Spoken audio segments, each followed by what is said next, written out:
that's brought to you by the Digital Journalists Association of India, Presence, and with our technology partner, HokuWire. My name is Dipti, and I'm one of the core conveners of this conclave, and we're so delighted that we can bring you this conclave this afternoon. But really, the conclave wouldn't be possible if it wasn't for our founder of the Digital Journalists Association of India, Mr. Prime Point Srinivasan.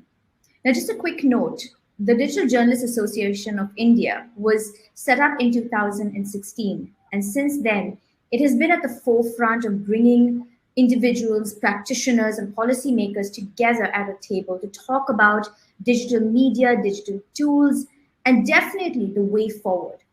And so, in keeping with that idea, this year we launched the Digital Media Conclave, which kicks off now, with the theme of staying digitally ahead.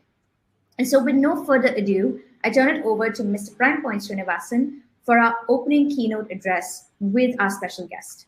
Over to you, sir. Good evening, friends who are watching stream in various channels. From today for 3 days, we are going to have an enjoyable time on the during the Digital Media Enclave 2021. DIGI was started on 2nd April 2016, and Dr. Santosh Babu, who is the chief guest today, he inaugurated our DIGI at IIT Madras. We started a group of young journalists and senior journalists who are fond of creating a forum for creating an awareness about digital media. We started that. Today it has grown well, and we have conducted a lot of programs too in that direction, jointly even with the Madras Management Association. This 3-day conclave will talk about how to monetize our social media, what are the technology trends globally, and also what are the regulations, what are the ethics governing the digital media. It is going to be a very comprehensive program, and our three honorary secretaries, Prem Shankar, Vinod Puvalingam, and Dipti Kumar, they have conveners of this conclave. They have done an excellent job. In fact, I'm also happy that the students of Laila College, Asian College of Journalism, and National School of Journalism, Bangalore, and Indira Gandhi Open University journalism students have all joined. And in fact, NSJ and ACJ students are going to live tweet the entire program. And some of them are even MeTV from Australia. They are also streaming live to Australian audience. And with that, I welcome Dr. Santosh Babu. Santosh Babu is not new to us for the DIGI audience. Dr. Santosh Babu was the IT secretary in Tamil Nadu. He is wherever he has gone there in the government segment, and he has made a remarkable achievements. Even loss-making companies, he used to make them high profit, not only high profit, bubbling with the money. That type of enthusiasm he used to have. His passionate topic is only information technology. He has taken a VRS from IAS cadre, and now he is the managing director of Kerala State Information Technology Infrastructure Limited. His passionate job again, and we are fortunate to have him here for inauguration. I welcome you, Dr. Santosh Babu, sir. Sir, it is your DIGI. You inaugurated it on 2nd April 2016 at IIT Madras. Now we are very happy that you are joining back again with us to inaugurate this 3-day conclave, and I welcome you. Thank you very much. Over to Dipti. Thank you, sir. Thank you, sir, for your very encouraging words. It really has been a labor of love to bring this conclave together. And as Mr. Prime Point Srinivasan noted, our keynote address and our guest speaker for the day was right there when DIGI actually launched. And what a better way to come full circle than to have you come back today and be able to give us our keynote address for the afternoon. So with no further ado, sir, over to you. So good afternoon, anevarkum vanakkam. Good afternoon to all the people who are watching this particular program. my thanks to my friend, philosopher, and guide, Prime Point Srinivasan sir, for inviting me over again after 5 years, as Deepthi said, to this particular conclave. I've been associated with Prime Point Srinivasan sir for a long time. I've had the benefit of his wisdom. We have worked a lot, not only in the IT sector, wherever possible. He has always taken the given me the privilege of being associated with him. So thank you, Prime Point Srinivasan sir, and all his team members. Now, of course, you have Madam Deepthi is there, then Prem, my good old friend Prem is there, and Vinod Puvalingam. Of course, we are not met, but this is the first time. Otherwise, we are on Facebook or on Twitter, as it were. I was asking Prime Point Srinivasan sir just before this particular conference began, what do I speak about digital media? Because if you ask me to speak about IT, information technology, how e-governance is taken forward, I can speak for any number of hours. But this is one area which is a forte of journalists in a sense, because I think that's where this particular conference is pitched at. How do we talk about ethics in journalism, especially when we are moved over from the physical printed media to the online media, and the very chaotic situation where professional or traditional journalists have to vie for space with let's say bloggers and tweeters and citizen journalists and stuff like that, people like that. So that brings us to a very, very important question as to where this newsroom is going, where journalist, who is this journalist, etc. So that's very intriguing, because time was when we used to rush out in the morning, early morning, 5 o'clock, so that you get the first the newspaper, the Hindu or the Indian Express at that point of time. We're talking about the 70s, and we used to read and gobble up as much news as possible. That was all that was available to us till the Asian Games came in 1982. And slowly, the newspapers gave rise to the television, and we were all glued to the television. The World This Week by Prannoy Roy and Siddhartha Basu's quiz. We used to go to the other house to watch all this, because we didn't have a TV at home. Many homes didn't have TV. But today, the TV is literally at the hands because of the smartphone, and everything has converged together. So that's where possibly, the ethics portion, as Prime Point Srinivasan sir talked about, comes in very, very. I don't know how journalists of today manage to remain sane. I'm not at all, what is called envious of journalists. I'm sure, because they have so much they have to give, just like instant food, instant noodles, instant everything, instant news also, because the competition is there. But when the surfeit of newsrooms across channels and the breathtaking way in which it's all presented is actually putting away people, even if you ask me. And the good old way of listening to news and understanding that news in a very relaxed, with a cup of tea, etc., is what I would personally prefer. And I think it's only a question of time before all this the flashy kind of news reading and all will happen.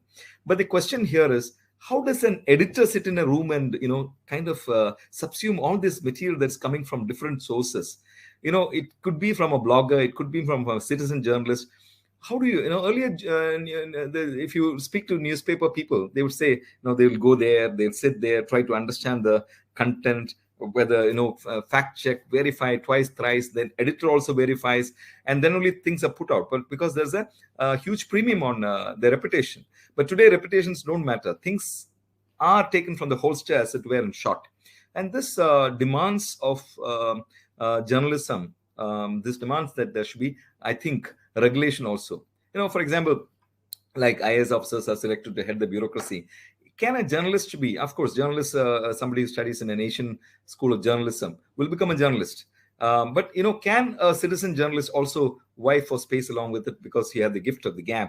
That's a question that needs to be addressed possibly in this conclave, because we have seen many a time, and especially because of the surfeit of social media, these news gets amplified over a time, because the idea is about sensationalizing even before checking facts. And we have seen this, how it has destroyed reputations, how it has destroyed careers, how people have committed suicide, and these kinds of things keep happening. But I don't see a light at the end of the tunnel, as it were, because just like responsible governance or responsible anything for that matter, responsible journalism is also required, because you are bringing to the fore something, a fact or a fiction, uh, which has many layers in it. So this the nuanced or layered kind of journalism is what is required today. And the newsroom editor, as and when he's actually churning out news reader is actually churning out news from the television, he is getting notes as it were from the editor, and the editor has to manage with all these kinds of suddenly they'll say, no, there's what is called the this news, what's called breaking news, and then they go into that. God alone knows whether these are fact checked. But these are interesting times. These are transformations. I was looking for a simile. I was looking at government and said, oh, the government of 1940s, the government office in 1940s, if somebody were to come from, have the passage of time and come and see the government offices of today, they'll be a little more very surprised, isn't it? We have flashy offices, we have computers on all tables, there's internet everywhere. So that's a big difference that's happening, and people are trying to cope up with it. Many people still don't cope. I'm seeing, I was asking a young IAS officer, why it's all e-office, why are you still carrying files? He said, see, unless forced, I will not do it. Simply, I mean, this is what he told me, young IAS officer. The point is, people who don't adjust to these kinds of things will obviously have to take a back seat. That's definitely going to happen. And that's where, the traditional senior journalists, etc., of course, they have a space for them. But today we see young things coming up very fast because they are able to adjust to technology. So what fascinates me is the technology portion of it, because, instantly things are happening. So there's this parochial journalism versus global journalism. Obviously, this also brings the ethical part of it, because, whatever you put out, you're putting it out to the entire world. So there's nothing like parochial. There's nothing like domestic. Something which you churn out today in this particular second can have a global impact. For example, if you say that, a particular, this Dow Jones index is down, and if it's not down, actually, it can create a panic. It can create a contagion of sorts. So that's where I think the digital conclave, possibly for the next 2-3 days, will definitely focus on where do we draw a line between the traditional journalism and the instant journalism. Is it possible that we can regulate it? So I was, looking at another simile. For example, we have in Kerala right now. I'm working with the government of Kerala. When these People's Plan started in 1999, they created n number of application softwares. Fantastic, mind-boggling work. Standalone application softwares, and so you had to actually boot and take out things, and then go to the other one, boot, take out things, etc. Even today it's being used. So I'm being asked to have a look at it, and how do you bring an integrated kind of application softwares? Thinking the same simile applies here, because you had really the typical newsroom of those days, or the typical journalist of those days, and the typical editor of those days. And today, what you need is an integrated newsroom, isn't it? So that integrated newsrooms requires different skill sets altogether. So that's where I think journalists, editors, all the people connected with journalism have to move towards. I'm sure the Asian School of Journalism students are all, in sync with the latest technologies and how to use it, etc. I'm just wondering about Mr. Bernstein or Woodward, who brought out the Watergate scandal, for example. How much they would have struggled to get those snippets of news about Nixon engaging in this spying, etc., to understand the politics of the day. Today it's much easier. Today we have so much of technology available to get all these wiretaps easily on your mobile phone in an instant second. So things are changing. Things are not only changing for journalism, things are changing for governance. I'm looking at many things in government and say, oh my God. See, for example, I'm sitting on this 1,600 crores project called KFON, Kerala Fiber Optic Network. I just visited a point of presence around 20 kilometers from here, and I rushed back because I wanted to join here. The kind of change that is going to bring for example, in Kerala, for example, in other parts of the country, is mind-boggling. You're going to provide bandwidths of connectivity which is unheard of before.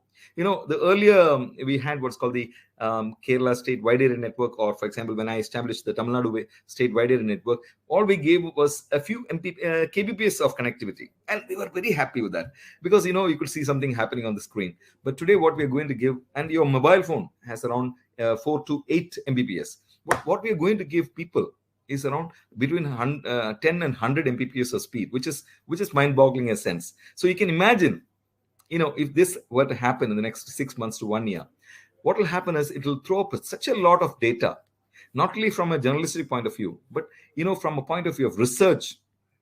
And even journalists can use this huge amount of data that's going to be thrown up and make sense of it. Because, ultimately, it's this technology layer that's going to differentiate between, not between good journalism and bad journalism, but good journalism and instant journalism. Now, even today, I don't sit before this television room. I don't sit before this television, which is blaring with all kinds of, accusations and counter accusations and, the general cacophony of it. I would like to sit and watch something being said in a saner voice and saner tone, etc. I'm sure traditional journalism coupled with the technology will change journalism, and the what's called the hit and run journalism will slowly die away. That's because not only are journalists consuming this, there's a wider audience sitting here who are migrated from this physical to the digital to online. And initially it might interest them, but at some point of time they'll also look for the truth. So ultimately it's the truth that matters, and I'm sure digital journalism will kind of balance itself. I understand that there was a big online movement towards online journalism at some point, and now they say actually the percentage of people using has come down despite the surfeit of technology that's happened. That's because people are also a bit annoyed with the way journalists are communicating with the audiences. So we need to take cognizance of that, and I feel that we all, not only the journalists, the people also need to be responsible, and at some point we need to strike a balance. So those are my few thoughts, very random thoughts at this point of time. I wish this 3-day conclave the very best. I'm sure it will throw up nuances that we have not known because you're all in the field, as it were, practicing and doing things. All I wish you is excellence in your particular field of work. Whatever you do world class. Try to do the best in the world. Try to make it the most palatable. Try to make it the less painful. Try to make it the most pleasurable. Try to make it the more enjoyable. Make the world a more positive place to be in and a joyous place to be in. My best wishes to DiGioy. God bless the team and all the audiences watching out there. Thank you for your time.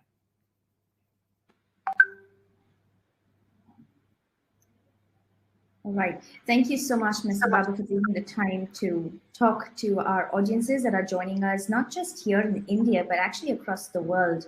And I'm so certain that so many more hundreds and thousands are going to be watching this video in a recording form. And I think the points that you mentioned about digital journalism and just the evolution of it over the past decade, just looking at the past decade, is significant. So it's only interesting to see what's going to happen in the next decade and probably just even in the next 5 years.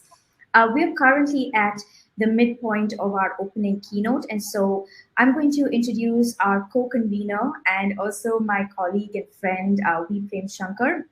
Prem brings decades long of experience in the broadcast journalism industry, and he's going to be doing a small interaction with all our viewers. So we hope you're engaged in the chat box. If you've not yet dropped us a message, please do so. And with that, over to you, Prem. Thank you so much, Deepthi, and thank you, Dr. Santosh Babu, for that fantastic keynote. I mean, you sort of laid out what's happening in the media today, what seems to be in store for the media. As a journalist myself, one thing that concerns me is to try and figure out, how the consumption of news is being looked at as of today. And Dr. Santosh Babu, I'd like to understand from you, as having been a bureaucrat, having been rubbing shoulders with policymakers, how do you see the consumption of news today? You have sort of laid out very beautifully where you think this is headed. But how do you think the consumption of news is today? And because what you mentioned about instant news, that's a very, very sort of dangerous, as well as a very sort of really that is the reality of today. People tend to churn out news quickly and easily accessible, and also to as many people as possible at the same time. The idea is, like you mentioned, instant news should reach instantly. Now, consumption of news is probably one reason for that. So, if you're consuming news through Twitter, if you're consuming news through Facebook, those are not conventional, traditional news mediums. But there are a lot of people who think that news that they get from these platforms are enough. Now, that is a dangerous trend. Where do you see the consumption of news going, and where do you see that sort of distorting how the future of news is going to be? Thank you, Prem. I personally feel that journalism is becoming niche. I mean, the newsroom is becoming niche in the sense that people are looking out for particular areas of interest. For example, if I'm a information technology enthusiast, I'll read it only about that. Suppose I'm interested in cooking and cookery aspects of it. So there are different niches of journalism itself that attracts audiences. So every audience does not read. Even if you give them a full newspaper, they'll go straight to the sports page and that's it. So they'll be interested in that. That's been in traditional newsrooms also. But as you said, now the consumption is happening mostly because it's instant. It's on Twitter and it's on Facebook. And I think while that comes, I think people also still wait for mainstream media to report, because the moment I get this, what I do is I straight away go to BBC or CNN or NDTV to check up the veracity of this news. So that's there, because I take it with a pinch of salt, as it were, especially very sensationalized news items. And many a time I find that these mainstream media have not reported it, possibly because they are in the process of editing, verifying, fact checking, etc. But responsible individuals in the audience also would like to understand whether this particular news item is true or not. So that's my take on that. Since you mentioned mainstream media, I mean, that's a great thing that you go there and look for mainstream to sort of verify, to sort of cross-verify. And you brought up BBC's name. And that's something that as journalists, we have always thought, is a good model. There are pitfalls in that model also. But that's in the UK. They have a public broadcasting system. They are able to keep it independent of not just the powers that be, but also sort of represent the people and the needs of the people. Do you see a possibility of a public broadcaster? I'm not talking about a national broadcaster like we have, but I'm talking about a public broadcaster, because this thing is something that has been debated very often among journalists, about even among the audience, and mainly among policymakers. And since you are rubbing shoulders with them, I thought I'll ask you this question. Do you think there is a possibility someday in the future that India would also see something like a public broadcaster, which is probably independent of the powers that be, and which represents the cause of the people and be the voice of the people? That's a very, very far thing. I don't think India is possibly politically ready for that. But if it happens, nothing like it, because the press is the fourth pillar, and what the citizens need to digest is the truth.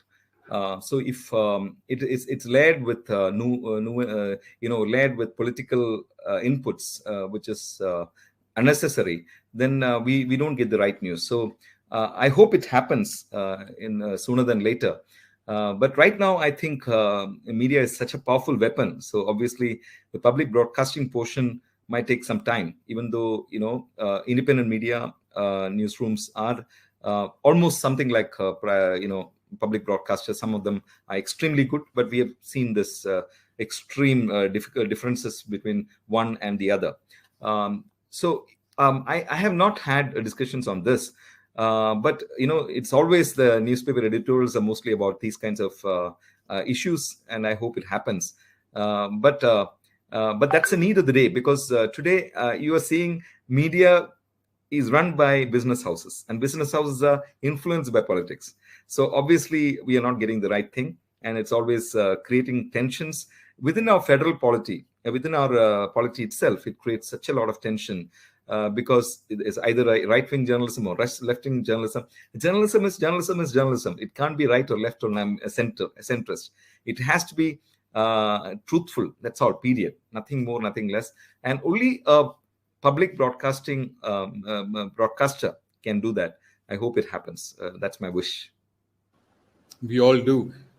Thank you so much. Just one quick question, since you mentioned about industrial corporatization of the media, and also a lot of other powers having influence over media. Just a very quick question: does it worry you that media sometimes is being used as a propaganda tool? And since governments are also now using it, I know it's a delicate question, but our idea, we want to set the ball rolling as far as this media conclave is concerned, because we have three sections of audience here. One is policymakers, the other is media owners and media representatives, and not to leave out the learners and the student populations that is watching this. So quickly, do you think that it is a cause for concern? Do you think that's just par for the course, that soon things will come back to normal? Or how do you view it as somebody who's seen the other side of the table?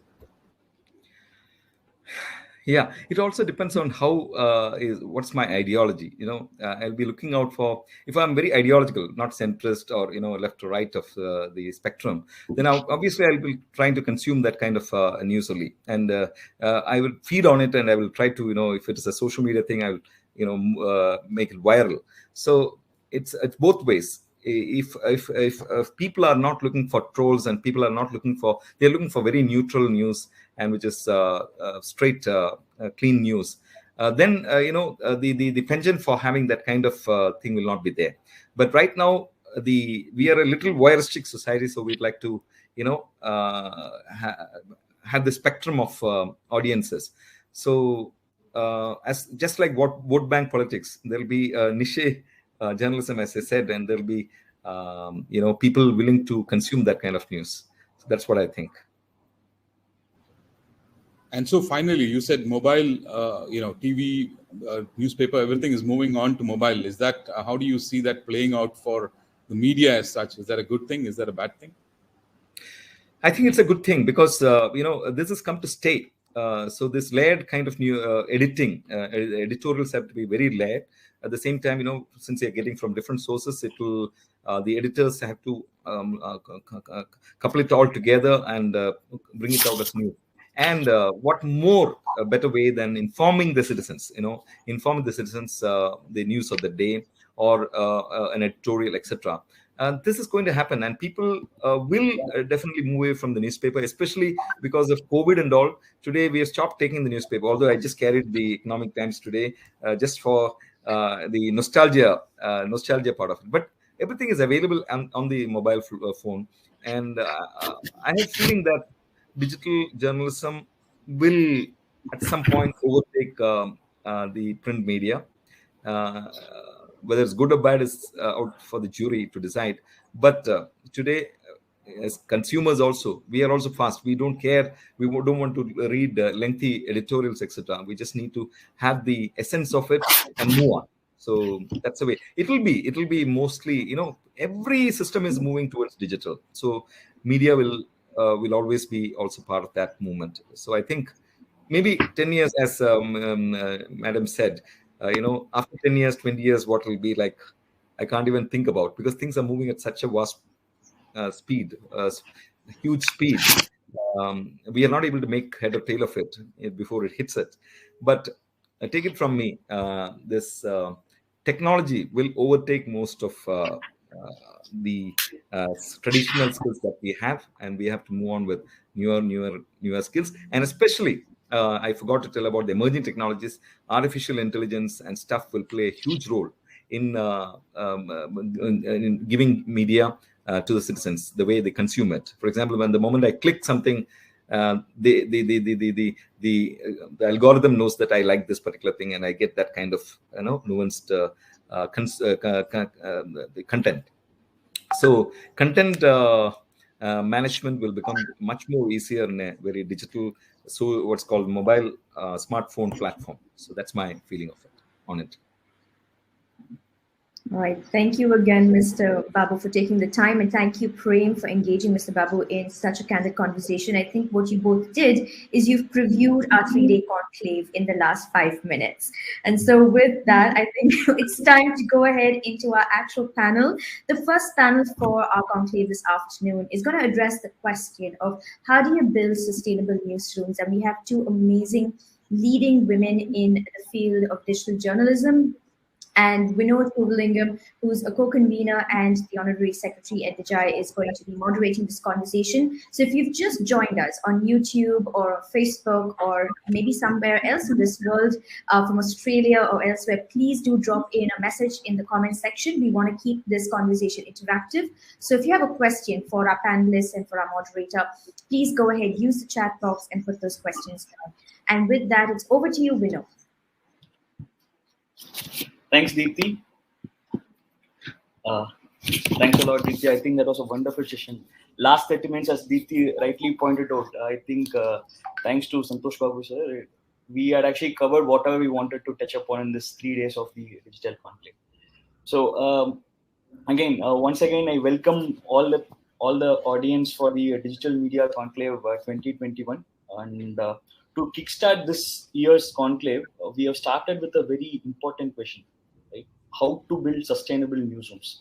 This is something which most of the entrepreneurs, most of the independent journalists, everyone whom we interact with as a technology person, we keep getting this question from a lot of us.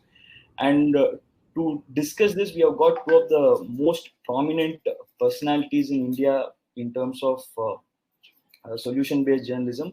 We have Anuradha Kedia, the founder of The Better India, and Shraddha Sharma, the founder of Your Story. Both of them are joining us here. Welcome to both of you, ma'am. It's good to have both of you on a panel like this on the first day of the Digital Media Conclave 2021. So a quick intro about the panelists. Anuradha was a gold medalist in engineering and a graduate from ISB. She co-founded The Better India in the year 2008. Very quickly, if you see, Better India had established itself as the biggest solution-based journalism platform in the world. They inspire and motivate about 300 million readers every month, and to me, they are like filled with to the brim with positivity. Coming to our second panelist, Shraddha, she has become the synonymous to the word Indian startup story. Right, the moment people start thinking about storytelling in the Indian startup world, I think Shraddha is the first name people recall nowadays. And that is, again, Your Story was started in the year 2008. And soon they've become one of the frontrunners of getting what Indian entrepreneurship is doing on the ground day in and day out. In the last decade, they've done close to 60,000 stories, and they have kind of become the most powerful brand in terms of entrepreneurial stories from the grassroots in India. So with this introduction, we have a very tightly packed panel discussion here, and let me open the discussion with the first question. So what do you think is the most important skill set needed to build a sustainable newsroom? Over to Shraddha to go first. Vinod, thank you so much. And I want to congratulate you and all the organizers for having a digital media conclave. You know, after running a digital media business for 12, 13, I don't know how many years, it's very heartening that we are having a digital media conclave, because somewhere I just think when we discuss media, then media is still, for the world moving digital, it's still very legacy and traditional media driven. So congratulations to all of you for thinking this and doing this. Now, to answer your question, Vinod, what does it take to build a sustainable digital media company? I don't want to say that I know the answer, because somewhere it's evolving, not just in India, but across the world.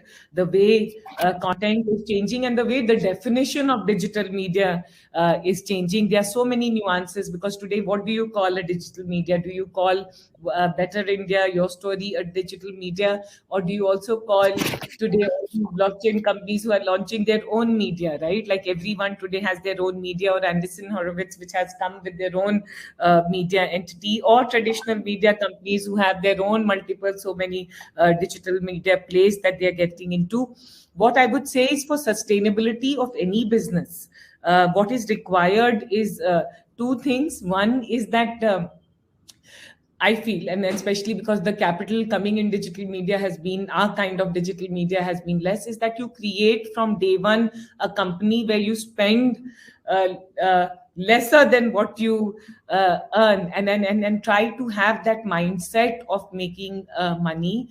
And when you do that, and when you're not realizing, waiting on external capital to build sustainability or growth or that kind of a trajectory, that gives you a moat to build a business in a certain way. Because in digital media, building stories kind of companies, you require that mind space, you require your own creativity, you require your own madness to run the company in a certain way, and that comes when you are earning money from the very beginning. And I'm very happy to share, Vinod, that Your Story has always been a profitable company. First 3 years one was not making money, but it has always एक रीढ़ की हड्डी बन जाती है, एक spine बनता है when you're running a profitable business. It was never funded. In 2015 and we raised some capital when we were profitable. 2015, then we raised again in 2017, and in this pandemic again it's profitable. And to do that, the same thinking has been there from the very beginning, that spend judicially, with the line of sight that an investor should not build a digital media company, because as I said, it's a space which is evolving. There's so much of learning, it's changing so fast. So I would say that as an answer. Yeah. Thank you, Ms. Anuradha, can you please your take on the question? Yeah, hi. First of all, Vinod, and many congratulations for this lovely initiative. It's great to be part of a digital media conclave. Hello, Shraddha, and great to meet you here as well. So I concur with what Shraddha says about building sustainable businesses, right? Especially in the Indian context. Media is not seen as an investable business. Okay, it's not the kind of business that VCs come running to put in money and see that scalability, and fair. It's quite kind of fair, because media inherently is not that kind of business. It is a different, though digital media has kind of changed that entire landscape, and you're seeing a lot of templatization. The entire movement towards technology is actually bringing in a lot of scalability, and hence you're seeing that change coming in the media landscape as well, where VCs are coming in, and there are now specific VCs for funding digital media companies as well. But if you want to look at it from a sustainability point of view, you have to look beyond external sources of funding.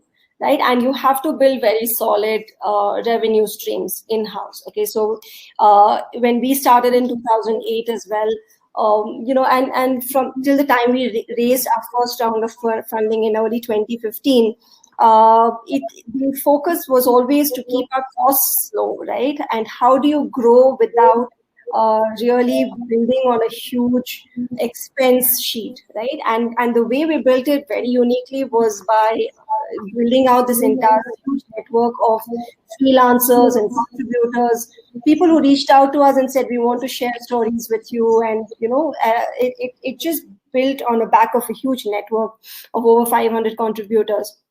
So you have to find your own mojo in that sense. What it's going to take, especially in the first few months or years, whatever it is, while you're bootstrapped, how are you going to ensure that you have growth while you're keeping your costs low, right? I would also look at sustainability, especially in my case, from two lenses. One is sustainability from a revenues point of view. The other is sustainability from a purpose point of view. Right? Being a purpose-driven organization, at the Better India, we lay equal emphasis on both of these aspects. So we make sure that we are focusing on creating greater impact while also ensuring that our revenues continue to grow and help us to do more.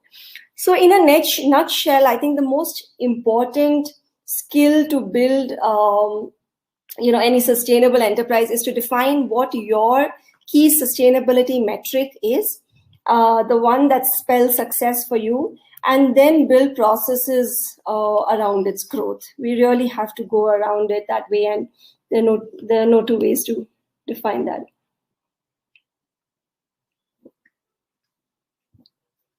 Sorry, I think you are on mute, Vinod. Thanks. I think both of you summarized it very beautifully. I think from the get-go, the focus should be on having revenues first, trying to build a sustainable revenue so that we can go behind what we want to do with the content and the audience which we are focusing on. So that brings me to the second important question which I wanted to ask both of you. Content and audience, these are the bread and butter of any newsroom, right? So how do you identify the right audience? What kind of content to focus on? How did you identify your right fit? Can you go on that? Shraddha first. Vinod, it's a very good question. It also highlights how, naive or dumb I have been in the way I started and thought of audience, because I didn't think of audience. What I thought when I started Your Story in 2008, I was working with CNBC and before that Times of India. And if you remember, in 2008, there was no word like startup or startups. And in my role in Bombay, I used to meet a lot of young people who had amazing stories to tell. And they felt very bad that their stories was not getting covered. Nobody was listening to what they had to say. And it was out of a lot of emotion that, as people, as journalists, as media people, our skill set is to tell stories and then we're good at it. Why can't we tell stories of people whose stories were just not being told and covered? And I didn't think about audience or anything. I just knew for sure in my heart and in my soul and in my conviction that ye stories bolna hai. We have to tell these stories because they are doing something creative, they're doing something nice, and they have that hunger, that drive. And how do you bring that out, right? And how do you tell their stories? And the magic that happened is, and I believe in this, that if and to what Anuradha was saying, ki purpose agar ho na clear, mera purpose ye tha ki इनकी stories जिसकी कोई people are not finding it glamorous, sexy, cool. There's no word like startup. There's no segment or sector like startup. Let's tell their stories without पैसा कैसे बनेगा, sustainability क्या होगा, उस समय कुछ भी नहीं सोचा. And then the magic that happened is every story that one told for these people, and some of them are now unicorns and all these are big guys and big people. That time they were young people who had just started. Nobody was telling their stories. We became the first people to tell their stories. And they felt that, they felt validated. They felt justified. And that is what you need in your early days when nobody believes you. When you're a superstar, then you're on the front page of everything. But when you are nothing, then who's celebrating, standing with you? And that's what we did. And then they started spreading in their network and circle that, oh, my story has come in Your Story. And then soon that we realized that, oh, there are a large chunk of people who are thinking that, oh, we can also do this, or we also want to do this. And that's how the audience started getting built. And of course, then we diversified with time, because a lot of women came and told us that, oh, our voices are not getting that proper attention. Then we had Her Story, then we had an SMB story, because then, 3-4 years back, SMB said, oh, you're making startups so cool, but why is it that you're not talking about us? Because we are doing now interesting stuff. And then we said, okay, the sincerity has to be in telling the story of that person without judgment and bias. And the audience then came along. And today we are very proud with the millions and millions of people that read Your Story. And so to answer your question, I would say just the cause has to be very clear, that why you're doing it has to be very clear, because I was okay for 1 year, 2 years if nobody was reading it. Luckily, it found people. But to me, it was very important that we cannot live and die as media people, as communication people, as people with a voice, without telling stories of people whose story nobody was telling. And that was very, very clear. So, yeah, that's the answer. That's great, ma'am. I think following passion in one word is what you have done, and you've done a fabulous job about it. I think every startup in the country has your story probably bookmarked in their browser. So the same question to Anuradha: what made you find your right fit for content? I think I completely concur with Shraddha, because it looks like we started the same time, and we had the same probably challenges and opportunities. So it was early days of the internet. People were like, what is digital media? There was nothing called digital media. In fact, even like for a longest time, people called it a blog, right? When we started telling stories, there was no, in hindsight, and you can go back and act like you had a B plan and you had all of that, even though we were out of B school. This was just a passion project, right? It was about telling stories of change, of the people whose voices were not heard, who were doing great work. We saw people around us doing great work, but those stories were just not reaching mainstream, right? And mainstream newspapers headlines were still screaming, scandals and corruption and crime, when there was so much else to talk about. Where was the news that you could use, that you could understand, that you could get informed by, that you could get inspired by? None of that stuff was there, right? So if when you talk about looking at your audience, you have to, at least the way it worked for us is you just start telling stories. That comes from your heart, right? And then you will find your tribe, so to speak, right? You have that core audience that loves the work you do, that starts following you. And that is the audience that you follow, that you look at, right? For feedback, for inputs, that micro core audience. I think as startups, as founders, you believe that the world needs your startup. But the truth is that when you start, you need to start as narrow as possible. Get your offering 100% right with that core audience, have constant conversations with that audience, learn what they like and what they don't like, especially what they don't like, right? And only once you've refined that offering, ensure that your core audience wants to keep coming back, then start thinking about scaling up. The insights you get from that focus group will go a long way in helping you reach out to larger audiences and to expand. I also believe that core audience, you have to continue to listen to them. Don't forget them as you grow, because they will continue to be your brand ambassadors and follow your growth story. But they will also call out if they see you diverting from your core purpose, right? And they are the best sounding boards that you can ask for. So be sure not to lose sight of them as you grow. That's something that we have learned along the way as well. We still have people who followed us from very, very early stages of Better India, and they still reach out to us and tell us, "Hey, I'm missing this. You're not doing this anymore, or maybe you could try this out." And those insights are really invaluable. So I think that's a good way to build an audience.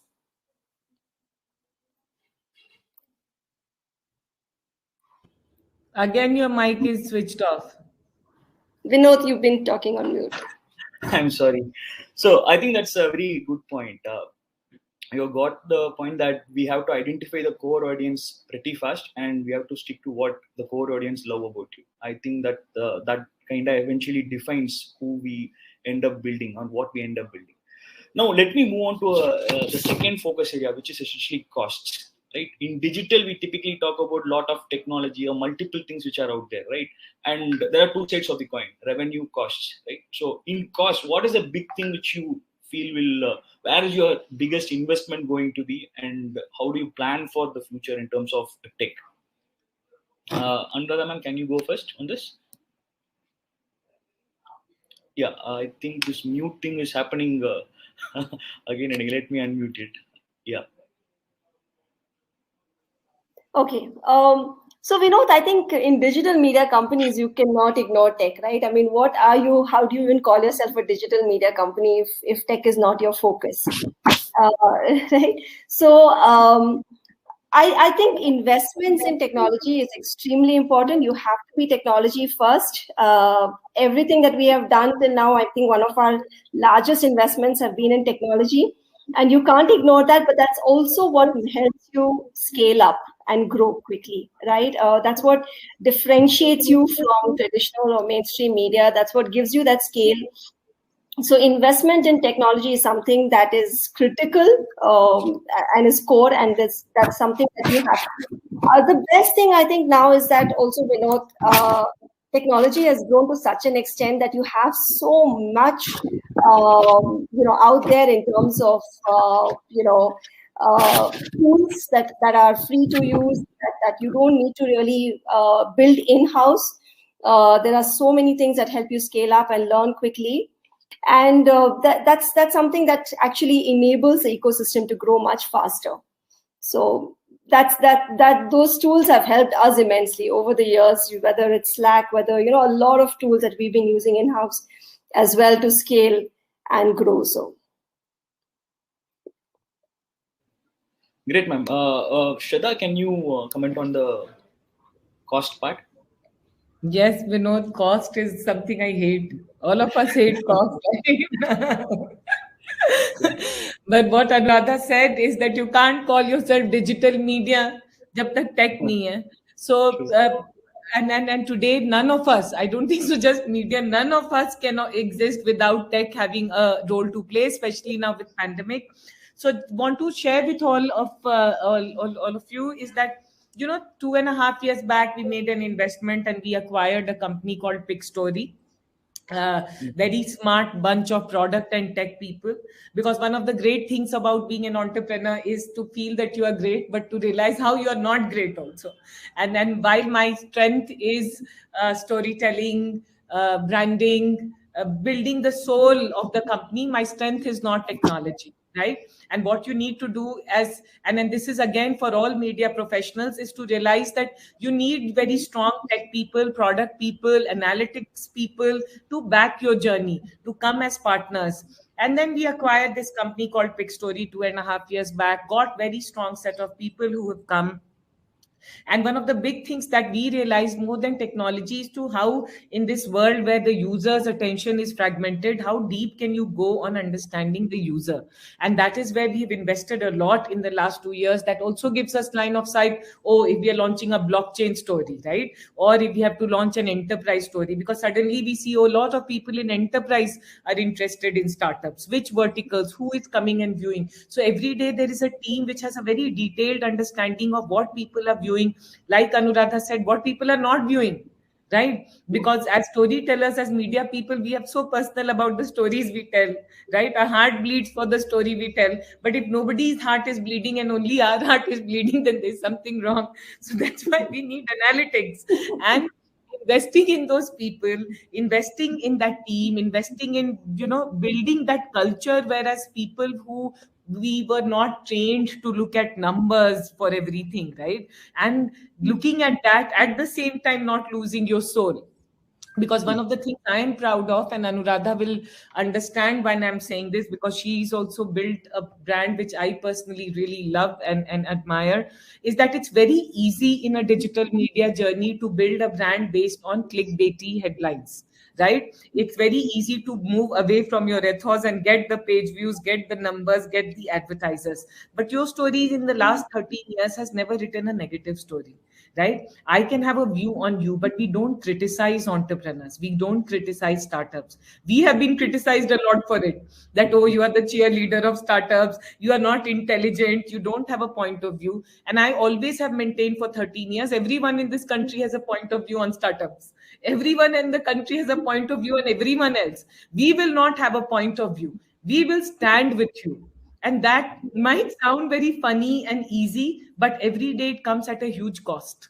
It takes a lot, because then you are not competing with the who's who of the sites with that kind of page view, that kind of viewership, that kind of this. How do you sustain it for 13 years with the criticism that comes from all the corners to stand for an ethos? And when you do that, then you say that, okay, then we have to do that, then we have to invest. And one of the reasons, Vinod, we raised money was also to build the product tech in the company, right? Because as a DNA, how do you build that infrastructure? Then we expanded in languages. In fact, in your committee, the helping committee would be my colleague in Tamil Nadu, Induja. She's doing a brilliant job bringing Tamil stories, right? How do you expand entrepreneurship stories across? And then now you will see in the next 1 or 2 months, we are launching some very, very interesting products. So that is the investment and that is the cost. Otherwise, the core business runs at a 60-70% profit margin. That's awesome. I think both of you have clearly identified what the cost heads are, how you plan yourself. I think that's pretty good. And you talked about fighting the big fight with the 100 million page view kind of guys. Yeah, big memos. How do you actually take them on with your niche? I think both of you have a innate understanding of this.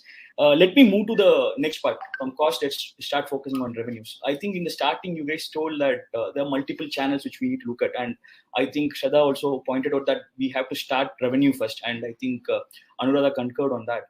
Right. So let me talk about what are the various revenue channels you are looking at. Where are your bets for present as well as the future? Where do you guys bet for the big chunk of revenue going to be? Let Anuradha go first. Sure, yeah. So I so totally concur with Shraddha, and I hear her when you say you can't, like in India, and I think this is not just an Indian phenomena, all across the world, negative news sells, right? Why is it that every media organization that has ever been successful has only been successful on the feet of negative news, right? That's what it stands on.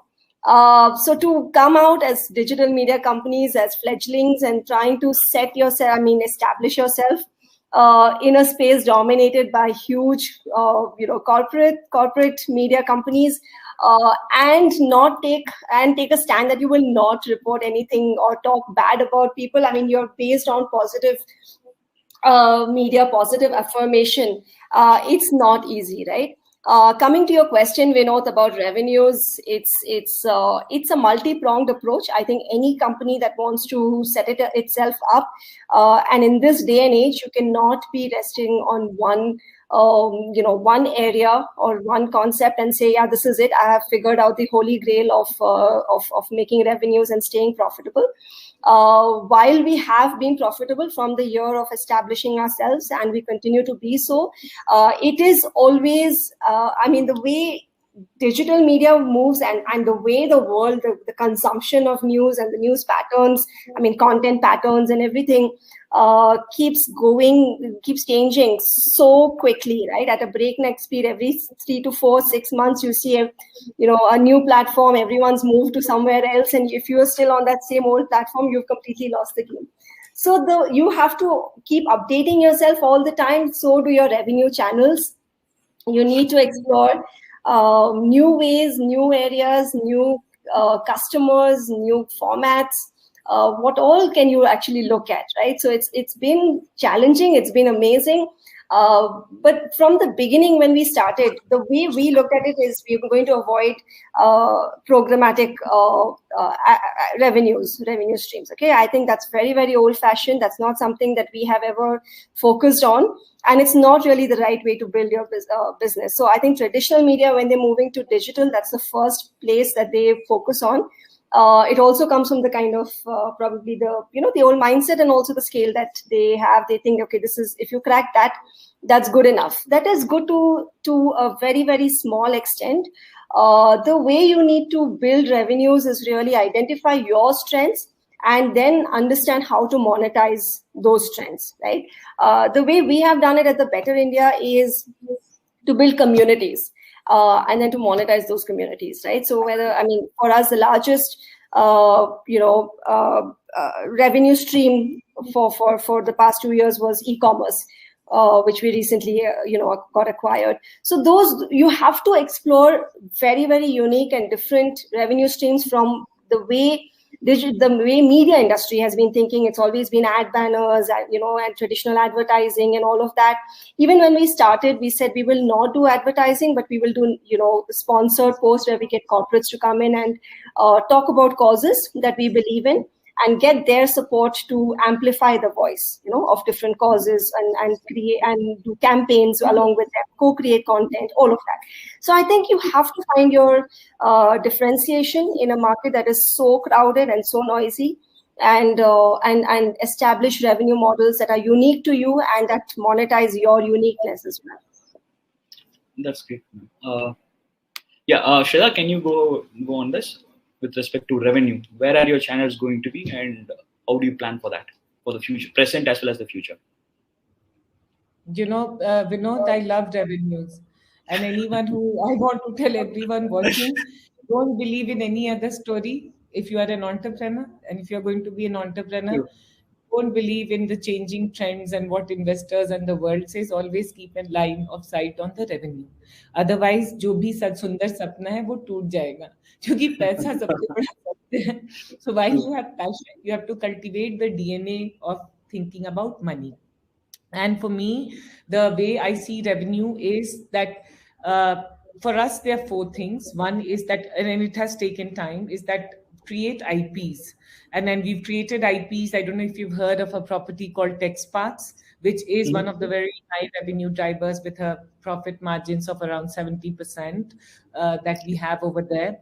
Then we have we work with all these large multinational brands, be it Microsoft, AWS, Facebook, and all of that. We come up with a lot of interesting properties, right? Like we have IPs, which we co-create branded solutions for that. And there's a investment that we've done in the video teams where we create a lot of very interesting content and video content for these. Third, our latest foray has been, we've launched a subscription product called Captable. I don't know if you guys have seen that. That comes with analysis. And then if you haven't, then please see it, please subscribe to it so that we make 2,000 rupees or 3,000, because it has some very smart people who come and then building, and then we come up with a exclusive story every day, because subscription is something that we said should be in a basket and mix of things that we do. And the fourth thing, how do we make money? Like, I'm just thinking that 4th thing where we make money is, yes, one of the things where your story saw an early moat, which we didn't realize, but we realized with time, is that we have very good data of companies, right? The intelligence around companies, startups, how they have grown, what technology do they use, how much investment they have found. So there's a lot of data and intelligence around companies. So we work with a lot of large enterprises today to do a lot of curated hand-holding exchanges, hirings. It's like a B2B consulting part of the business that we do because of the data that we have collected in the last 13 years, which was not by design, honestly, which one learned along the way.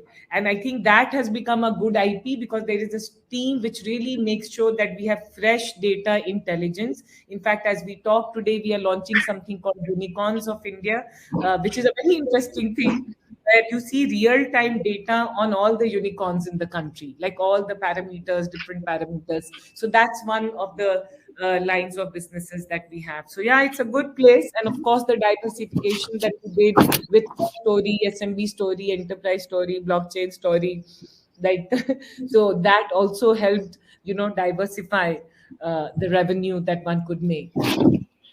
That's great, ma'am. I think both of you, I think, are very focused on as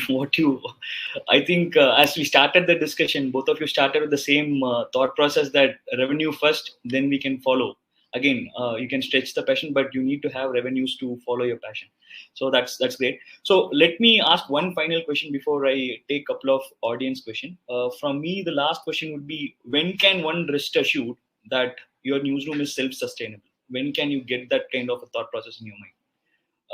Shraddha first. When did I have that in my mind? Yeah, that I am sustainable. This is something self-sustainable. When did you have that in your mind, and what was the metric which was going behind your thought process? Honestly, I started with that, Vinod. I was very clear that I will 1 year will do this, and if it doesn't make money, then because see, I don't come from a rich family. It's not that I can go back to my parents or someone will give me self-sustainability. And all of us come, if we have been in the profession, then we are from normal families only, right? So I think somewhere that's a very big strength that you have no fallback option. When you have no fallback option, then you become self-sustainable, right? You are the Batman. Yeah, and then when you don't even have investors, like I used to, go to investors. I knew all these investors because I was in CNBC, and I used to go meet them and have that hope that they'll say, "Oh, you're doing such amazing thing. Let me give you some money." किसी ने नहीं बोला, एक आदमी नहीं बोला. So then also that makes you self-sustainable. So I always was very clear, and that's very important to say. Like, and Anuradha will understand this, that for 13, 14 years running this, today we are talking digital India. When we started in 2008, there was no digital India. India was India, right? So, and India was Times of India and CNBC India, which it continues. I'm not saying, but don't get me. But India was a very different India, right? So when we did that, we couldn't not have a line of sight. And I think that's where I always say that has made one gritty and have a spine. I don't want to start today a digital media, because then I look at raising money and to me, I don't know, that's not a starting line. And we were sustainable. The only thing was that how to keep a focus that sustainability doesn't come at the cost of the brand. Yeah. You get what I'm saying? And we have made mistakes. And I'm telling you, we have made lots of amazing, extraordinary blunders and mistakes. Like, for example, things that, we should not have done a campaign, but we did, which is not like a little ad on your story will not work. Like, with due credit, right? Entrepreneurs don't come to see little ad, but we did early days because we got some money. But then all those mistakes also taught us that we stand for something, and sustainability will not come at the cost of becoming mad and losing everything. And that we are very, very clear about. So to answer your question, first year of business, that mindset came. Now we are hearing the word Atmanirbhar. We knew what Atmanirbhar means. Good, man. Good.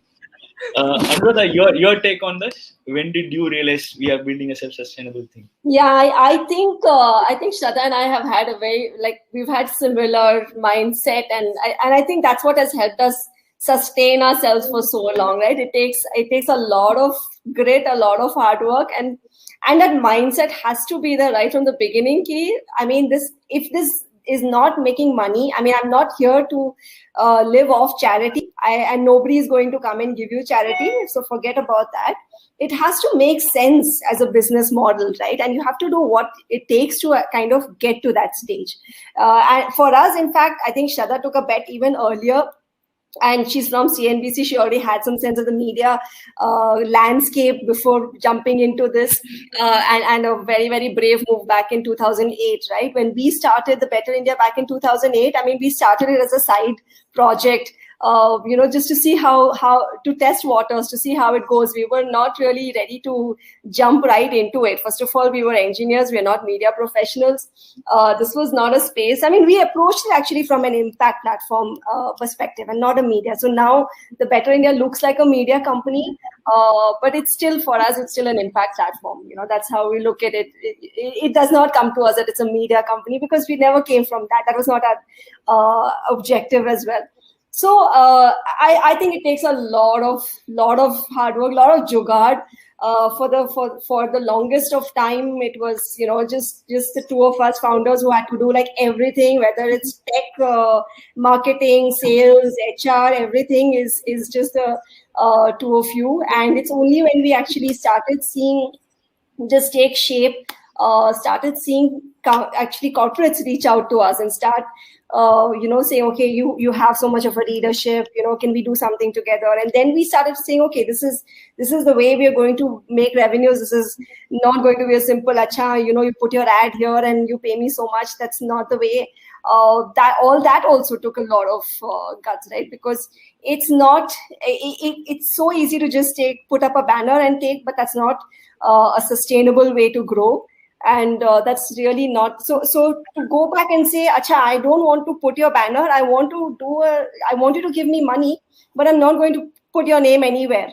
Like, which corporate in its right mind will say yes to that, right? And this is, we're talking in 2014, 15, and all of that, right? So it was definitely a crazy time to come till here, where corporates now say, "Yeah, okay, I want to talk about causes or purpose, and I don't want to mention my name," right? So it took a long way to get here, but it's just been amazing, fantastic journey. Like Shraddha said, everyone makes mistakes.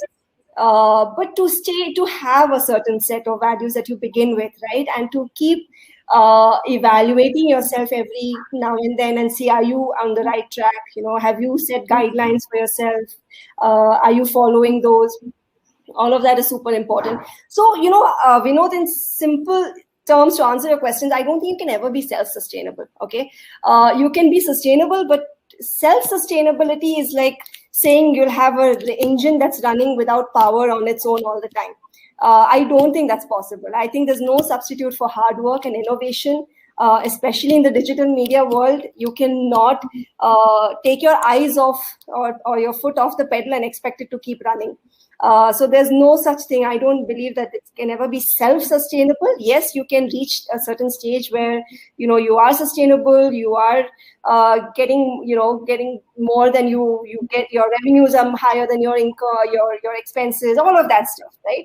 But you take your eyes off for a minute and you're doomed. Okay, so you can reach a stage where you set up everything. You have processes, all that is happening, but innovation and your hyper focus on that is super important. Well, that's a wonderful point to make. I think we should probably change the topic from self-sustainable to sustainable in newsroom.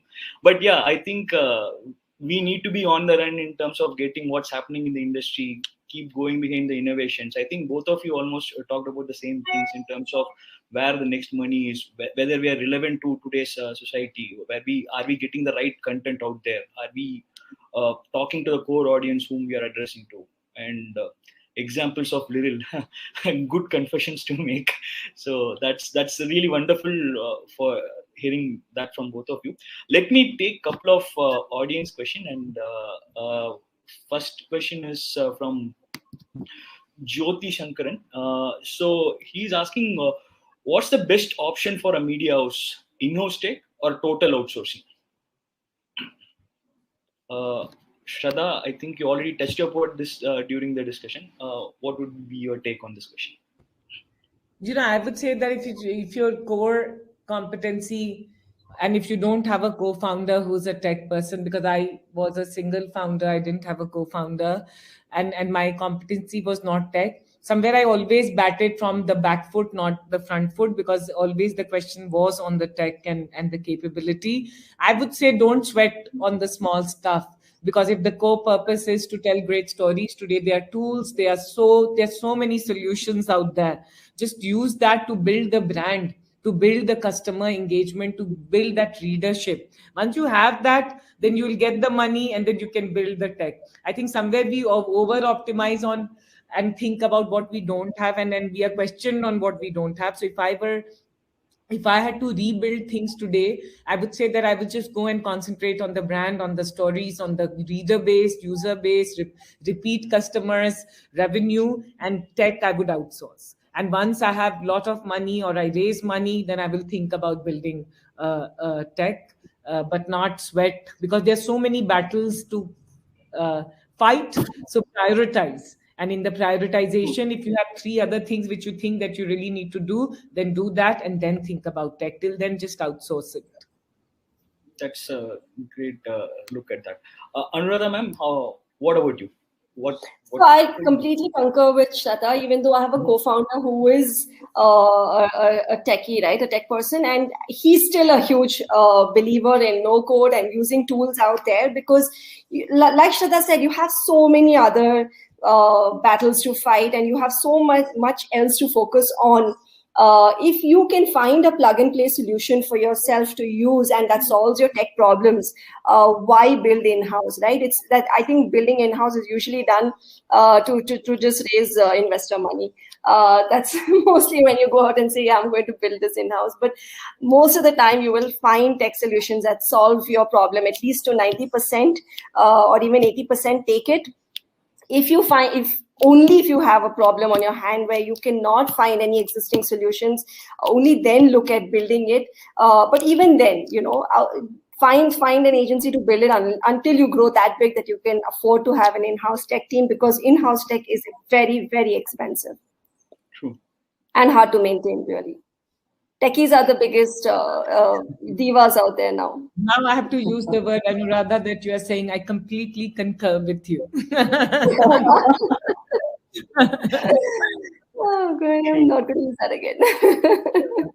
So another question from an audience. So this is more about starting with the government changing lots of rules and regulations and other things. One of these persons have asked, what's the necessary legal paper required to run a digital news channel / news website? Any strict SS, strict no's?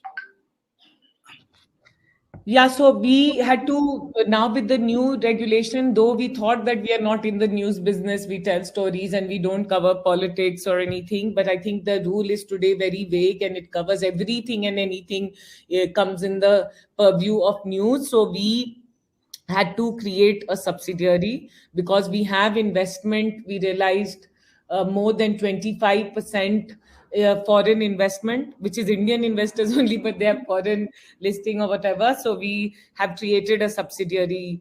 And I would say that talk to any CA, accounting, legal firm they have, it's very clear what needs to be done. So many companies are either registering now in Singapore, having their main company in Singapore, but we didn't. We took a call that we will remain an Indian company and not register here and there and create a subsidiary, which we have. And that subsidiary is the holding company of the news part of the business.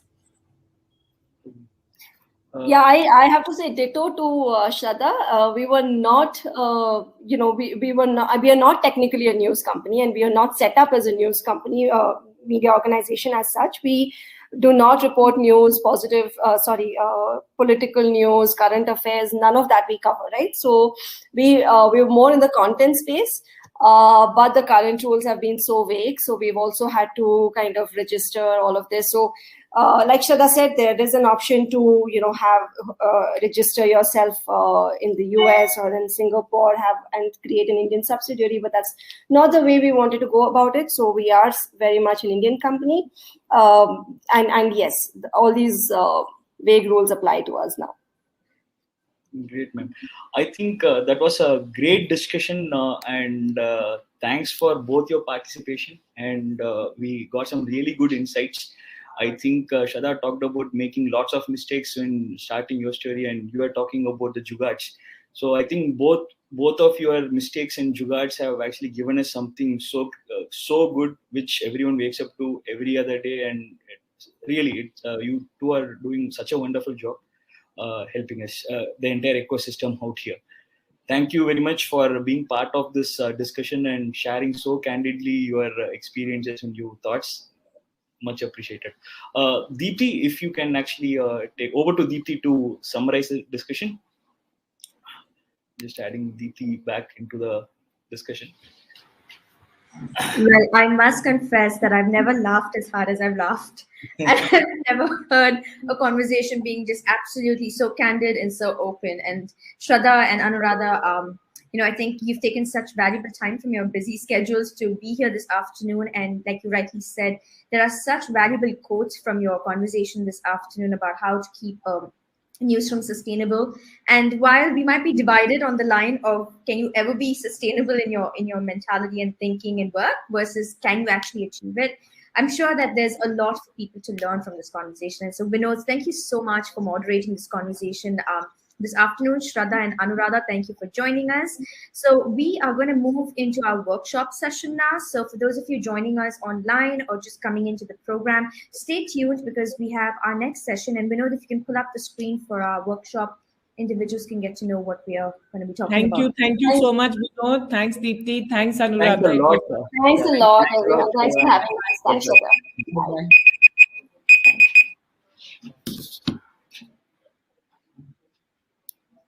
All right.